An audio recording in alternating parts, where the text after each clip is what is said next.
बनवत आहे चिली पनीर। त्यासाठी मी अर्धा पाव पनीर घेतलेला आहे।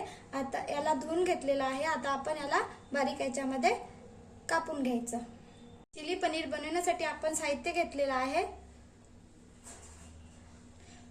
कांदा, कॉर्नफ्लोअर, लसूण अदरक paste, tomato sauce, dark soya sauce, red chilli sauce,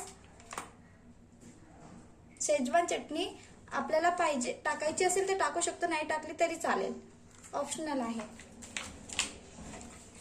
आणि शिमला मिरची। बघा फ्राय होत आहे। आता हेच फ्राय करायचं।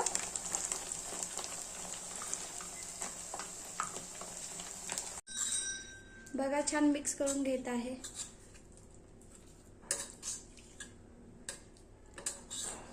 आपल्याला वाटत आहे की कॉर्नफ्लोअर कमी झालेले आहे, तर थोडे कॉर्नफ्लोअर टाकून घ्यायचं। तुम्ही पण पनीरच्या पीसेसला लागलेला आहे। पनीर फ्राय मीडियम गॅस नाही करायची।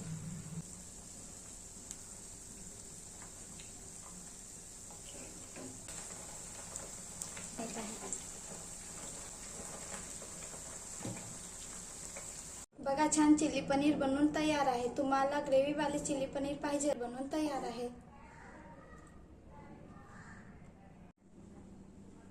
बघा छान असा कलर आलेला आहे।